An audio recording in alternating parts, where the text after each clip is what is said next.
10 akhir tersisa ini merupakan hari dan malam yang sangat istimewa dan diistimewakan oleh Allah dan Rasulnya. Allah mengistimewakan 10 akhir Ramadan itu dengan istilah satu malam lebih baik daripada 1000 bulan. Kemudian Rasulullah Shallallahu Alaihi Wasallam mengistimewakan 10 akhir dalam hadis yang diriwayatkan oleh Imam Bukhari Muslim. Rasul ahya layali Ramadan. Rasul itu senantiasa menghidupkan malam-malam bulan Ramadan. Tetapi wa idza kana asyrul awakhir, apabila masuk di 10 akhir di bulan Ramadan, ayqadha ahlahu saghiran wa kabiran, membangunkan keluarganya, baik keluarga yang sudah dewasa ataupun keluarga yang masih kecil, alladzi yutiqus shalah, yang sudah kuat untuk melaksanakan sholat. Berbanding terbalik dengan kondisi pada keumumannya kaum muslimin hari ini, di mana 10 hari pertama alhamdulillah berjubel di masjid, Pak. Sampai Pak DKM juga dan para pengurus DKM cukup kerepotan karena ternyata masjidnya menjadi sempit. Hampir-hampir rumah tetangga sebelah itu mau dibeli untuk perluasan masjid, karena memang 10 akhir, apalagi 10 akhir di awalnya itu daya tampung masjid semakin menyempit. Tetapi alhamdulillah begitu bermusyawarah, ada orang yang syarat dengan pengalaman. Tenang Pak DKM, 3 hari lagi masjid kita akan membesar dengan sendirinya. Ternyata betul Pak, udah menjelang 10 hari kedua, berjubelnya bukan di masjid, tapi malah di pusat-pusat perbelanjaan. Dan yang kita rasakan di 10 akhir, berjubelnya di terminal, di stasiun, di airport. Ini memang suasana yang luar biasa. Nah, maka di 10 akhir Ramadan ini mudah-mudahan kita tidak melupakan keutamaan-keutamaan yang sengaja Allah berikan di bulan suci Ramadan. Ini kan merupakan 10 akhir atau 10 hari yang terlupakan dengan hingar-bingarnya tradisi yang berkembang di tengah-tengah masyarakat kita. Nah, maka kita mudah-mudahan termasuk orang yang mengambil bagian untuk memaksimalkan 10 akhir di bulan suci Ramadan ini, momentum untuk muraqabah kepada Allah Subhanahu wa taala, untuk saling mendekatkan diri kita dengan Allah. Jamaah rahimakumullah, kalau kita lihat di dalam Al-Quran surat 2 atau surat Al-Baqarah 186, di ayat itu sudah masyhur dan sering kita baca, A'udzu billahi minasyaitonir rajim. Bismillahirrahmanirrahim. Wa idza sa'alaka 'ibadi 'anni fa inni qarib. Muhammad, apabila hamba-hambaku bertanya tentang aku, katakan, fa inni qarib, sesungguhnya aku ini maha dekat. Ujibu da'watad da'i idza da'ani, aku kabulkan doa-doa orang-orang yang berdoa. Syaratnya 2. 1, falyastajibuli, penuhi segala ketentuan dan ketetapanku, wal yu'minu bi, dan beriman kepada aku. Dari ayat tadi menggambarkan bahwa Allah itu sudah dekat kepada kita. Tinggal apakah kita termasuk orang yang berusaha mendekatkan diri kepada Allah? Atau justru cinta bertepuk sebelah tangan. Allah itu maha sayang, Allah itu dekat dengan kita, kita malah menjauh dari Allah Subhanahu wa ta'ala. Ketika kita menjauh dari Allah, maka kita akan semakin jauh dari pertolongan Allah. Kita pun akan semakin jauh dari hidayah dan taufik dari Allah Subhanahu wa ta'ala. Oleh karenanya 10 akhir ini jadikan momentum untuk muraqabah, merasa saling dekat dengan Allah dengan jalan satu, dengan taqarrub, yang kedua dengan muhafadzah, satu dengan taqarrub. Apa bedanya muraqabah dengan taqarrub? Taqarrub itu proses untuk menghasilkan derajat muraqabah. Proses untuk muraqabah kepada Allah namanya taqarrub. Diambil dari akar kata, awalnya kan qurba, artinya dekat. Tapi kalau taqarraba, berusaha untuk mendekatkan. Taqarraba yataqarrabu taqarruban. Sering kita, yuk kita taqarrub kepada Allah. Taqarrub kepada Allah itu dengan cara apa? Yang pertama, di dalam hadits qudsi Rasul bersabda bahwa tidak ada amalan yang lebih dicintai Allah untuk taqarrub, untuk mendekatkan diri kepadaku, kata Allah, mimma taradallahu bihi, dibandingkan dengan apa yang telah difardukan oleh Allah Subhanahu wa ta'ala. Jadi kalau berbicara amal apa, amal yang paling disukai Allah untuk mendekatkan diri kepada Allah, yaitu amal fardu, Pak. Jadi berbicara sholat apa yang paling dicintai Allah untuk mendekatkan diri kepada Allah? Sholat fardu. Ketika berbicara sedekah apa yang paling dicintai Allah? Sedekah fardu. Karena banyak orang yang dalam ibadahnya itu ittiba'ul hawa. Ittiba'ul hawa itu bukan mengikuti wahyu, tetapi mengikuti hawahu.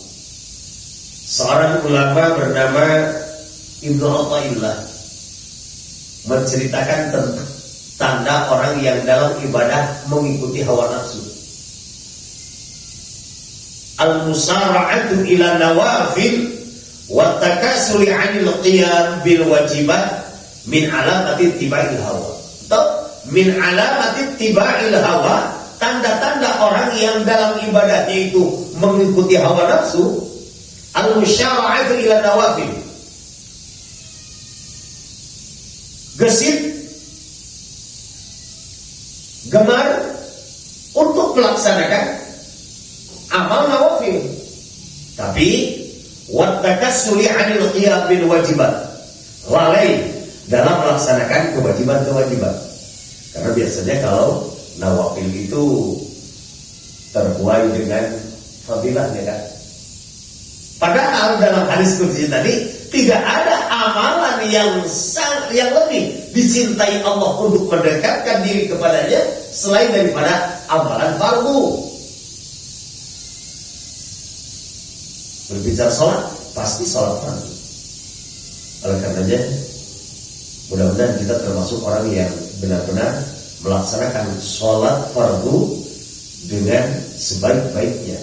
Karena inilah yang sangat dicintai Allah untuk mendekatkan diri dengan disiplin waktunya, sholat tepat waktu dengan kekhusyuan dan penuh dengan taqarrub kepada Allah Subhanahu wa ta'ala. Ketika berbicara sedekah, tentu zakat yang paling dicintai Allah. Ketika berbicara puasa, ya puasa Ramadan. Tetapi walaupun amal fardu itu amalan yang lebih dicintai Allah untuk mendekatkan diri, terbatas Pak, terbatas. Sholat fardu 5 waktu, zakat kalau misal, saum setahun sekali, haji seumur hidup sekali.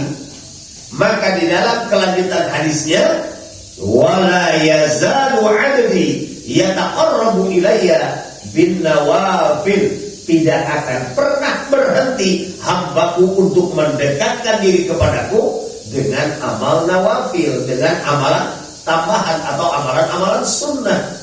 Berarti kalau di dalam konsumsi jasmani atau fisik, fardu itu makanan pokoknya Pak, nawafil itu lauk pauknya. Oleh karenanya, memanfaatkan 10 akhir Ramadan, tentu kalau berbicara fardu, sholatnya tidak nambah, masih tetap 10 akhir Ramadan juga 5 waktu. Saumnya cuma 1 hari, tetapi mari kita isi dengan nawafil untuk taqarrub kepada Allah, sehingga melahirkan jiwa muraqabah. Taqarrub untuk melahirkan jiwa muraqabah, karena tingkatan muraqabah itu tidak bisa datang dengan sendirinya, harus diproses. Salah satunya dengan taqarrub. Apa saja yang bisa dijadikan taqarrub?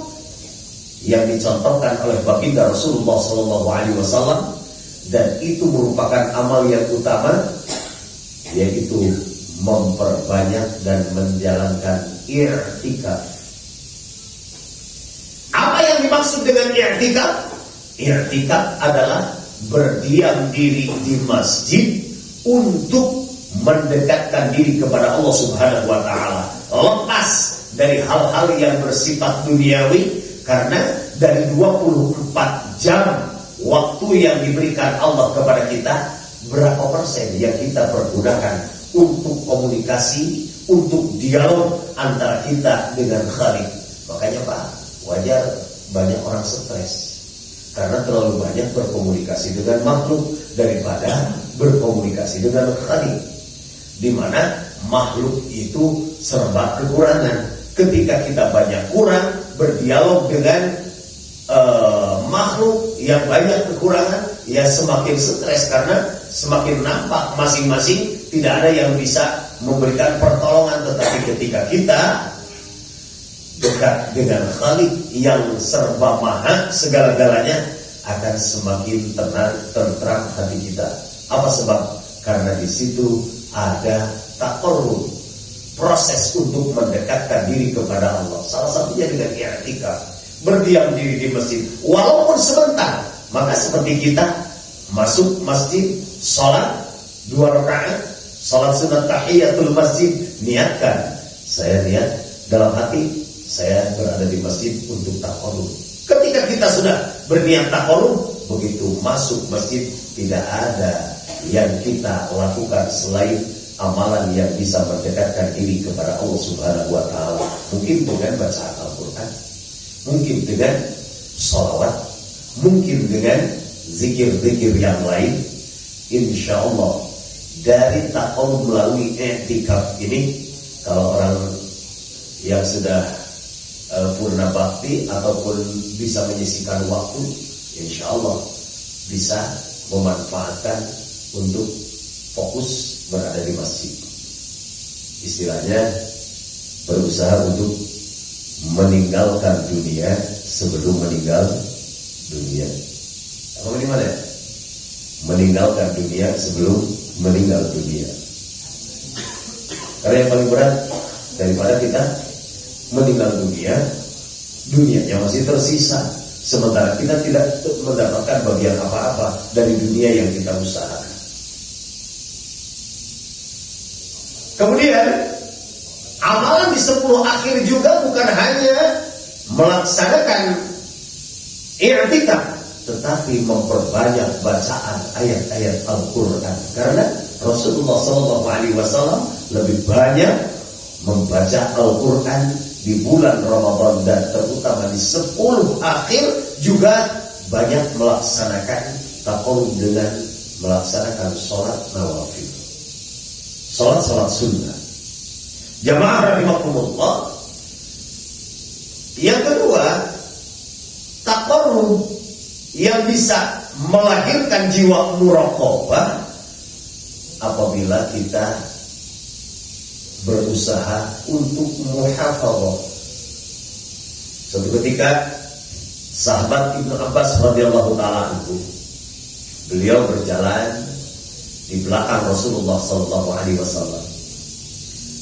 Tiba-tiba Rasulullah melirik ke sahabat Ibnu Abbas sambil berkata, "Ya ghulam, wahai anakku sayang." Karena sahabat Ibnu Abbas kita kenal, beliau sahabat Rasul yang muda, sangat muda belia. Rasul pun memanggilnya dengan kalimat atau sapaan ghulam. Sapaan ya ghulam itu merupakan kalimat sapaan kasih sayang dari orang tua kepada yang lebih muda.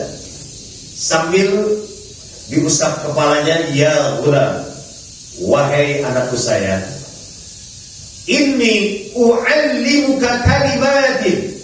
Aku akan mengajarimu dengan 3 kalimat. 1, ihfazillaha yahfazka. Jagalah Allah, niscaya Allah akan senantiasa menjagamu.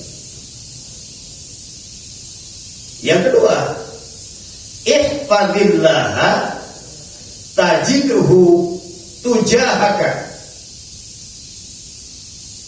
Jagalah Allah, niscaya Allah akan berada di hadapanmu. Yang ketiga, fa idza sa'alta fas'alillah. Apabila kau minta, mintalah kepada Allah. Wa idza sta'anta fasta'in billah. Apabila kau minta pertolongan, mintalah tolong kepada Allah. Wa idza sta'adzta fasta'iz billah. Dan apabila kau mau meminta perlindungan, berlindunglah kepada Allah. Ini muhafadzah untuk melahirkan muraqabah. Muhafadzah untuk melahirkan muraqabah. Apa yang dipesankan oleh Rasul? Yang pertama, ihfazillah, jagalah Allah. Loh, kok Allah harus dijaga? Maksudnya jaga, perhatikan tugas-tugas dari Allah Subhanahu wa taala. Jangan sampai Allah yang telah memberikan segala-galanya kepada kita, sementara kita termasuk orang yang lalai dari titah dan perintah Allah Subhanahu wa taala. Karena ketika kita termasuk orang yang lalai dari melaksanakan perintah Allah, kan jelas kita termasuk orang yang kufur nikmat. Allah telah memberikan segala-galanya kepada kita, sementara ketika datang perintah dari Allah atau aturan dari Allah, kita malah berkelak, malah kita berpaling dari Allah Subhanahu wa taala. Nauzubillah, kita akan mendapatkan bukan semakin dekat dengan Allah, tapi akan jauh dari Allah. Ihfadillah, jaga ketetapan-ketetapan Allah. Jangan kau langgar aturan-aturan Allah. Yahfazuka, niscaya Allah akan senantiasa menjaga diri kamu sekalian. Bapak dan Ibu, ketika kita berangkat ke suatu tempat, siapa yang mau menjaga kita?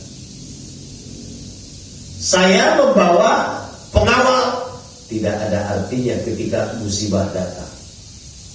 Yang bisa mengawal kita, fallahu khairun hafidha wa huwa arhamur rahimin. Dialah Allah sebaik-baiknya pelindung yang menjaga, wa huwa arhamur rahimin. Dan dia pula Allah yang paling sayang. Seperti contoh yang sederhana, kita sayang kepada anak kita, Pak. Kita di kantor, anak di kampus, apa bisa kita menjaga anak-anak kita? Bapak cinta kepada istri, istri juga cinta kepada suami. Apa benar kita bisa menjaga, memelihara? Selain daripada kita berserah diri, menyerahkan dan menitipkan kepada Allah. Allahu khairul hafizah wa huwa arhamur rahimin. Ya Rabb, kami sayang kepada anak, kami cinta kepada istri, tetapi kami ini adalah makhluk, hamba ini adalah makhluk yang tidak ada kemampuan apa-apa. Kita serahkan.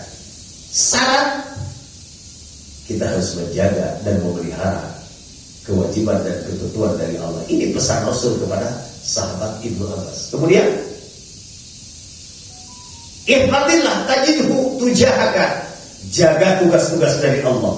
Maka ketika kita menjaga aturan dan menjaga tugas-tugas dari Allah, tajidhu tujahaka, kamu akan bertemu dengan Allah seolah-olah muwajjah, merasa berhadapan. Bahkan di dalam matan yang lain, tajidhu amanaka, kau akan menemukan Allah berhadapan denganmu. Maksudnya merasa berhadapan dengan Khalik, sehingga akan melahirkan dua energi positif. Yang pertama yang disebut dengan nurul zikri, cahayanya zikir. Karena hatinya kita merasa berhadapan dengan Allah. Nur artinya cahaya, berfungsi untuk menerangi, sehingga kemalasan untuk beramal soleh pun yang tadinya buram untuk melaksanakan amal soleh akan semakin giat karena terang jalan untuk melaksanakan amal soleh, merasa ditatap, dilihat oleh Allah Subhanahu wa Ta'ala. Kemudian yang kedua akan melahirkan narul zikri.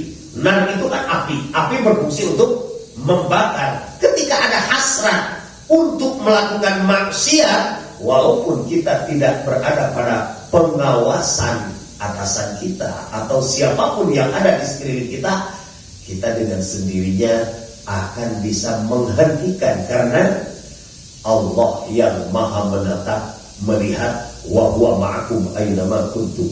Allah senantiasa bersama kamu sekalian dimanapun kamu berada. Ketika hati kita sudah merasa ditatap, dilihat oleh Allah, bukan berarti tidak butuh lagi pengawasan dari manusia. Karena yang namanya manusia ada salah dan khilaf, butuh yang mengingatkan, tetapi tidak tergantung dan ketergantungan kepada pengawasan manusia. Karena yang mengawasinya adalah Allah. Di samping kanan kiri kita juga ada malaikat, yaitu raqib dan atid, ma yalfidhu min qawlin illa ladaihi raqibun atid. Rasanya Pak, keimanan itu adanya saat kita puasa di bulan Ramadan ya Pak. Walaupun kita lelah pulang ke rumah, minuman segar sudah tersaji, kita tidak berani minum walaupun seteguk. Apa sebab? Walaupun istri kita tidak ada, anak kita tidak ada, Allah tetap ada bersama kita. Untuk melahirkan jiwa seperti itu dibutuhkan muhafadzah, agar kita menjadi orang-orang yang muraqabah, merasa saling berdekatan dengan Allah.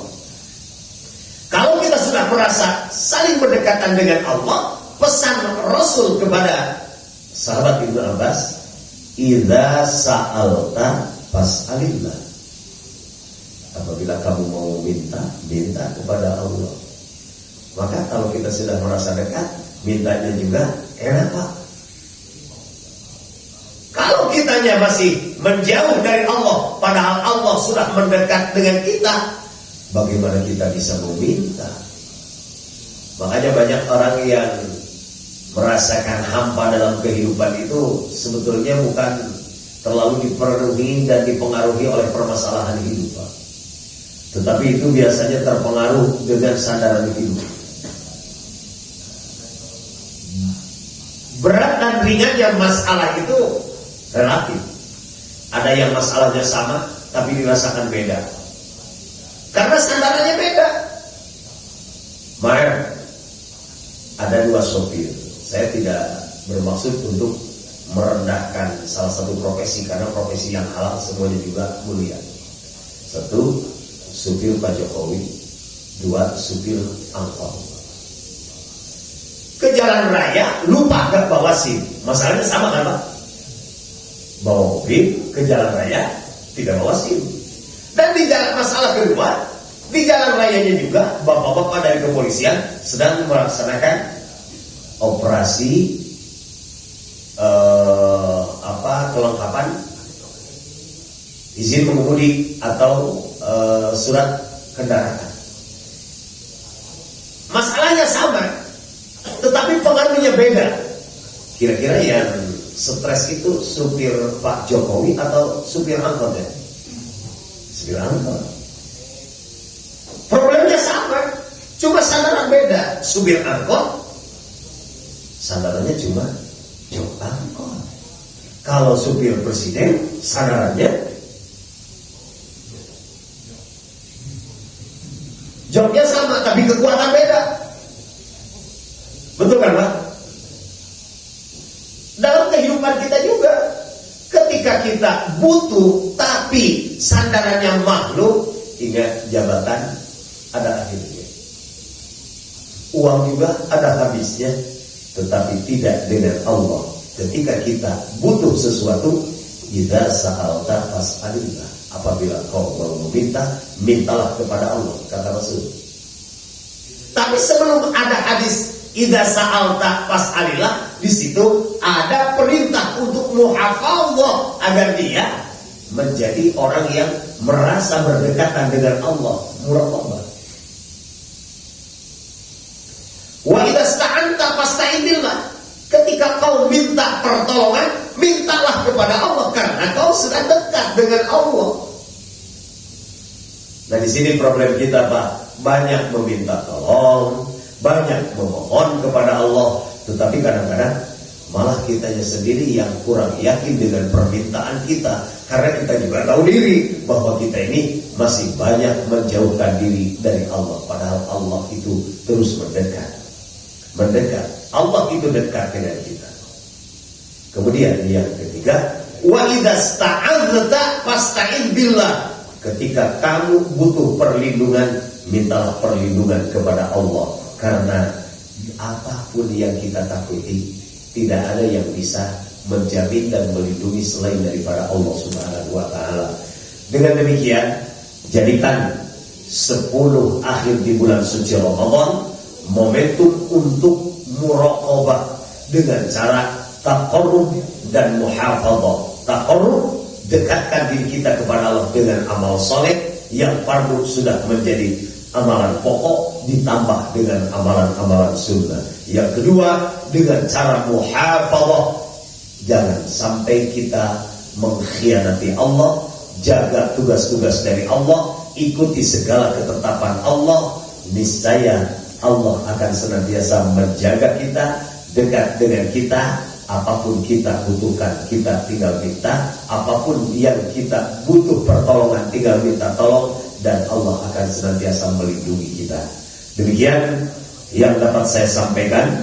Mudah-mudahan di 10 akhir tersisa Allah berikan kekuatan, keistiqomahan, agar kita termasuk orang yang beruntung di penghujung bulan suci Ramadan. Ketika Ramadan ini menjadi Ramadan terakhir di dalam kehidupan kita, jadikanlah Ramadan sebagai kado terindah ketika kita menghadap Allah.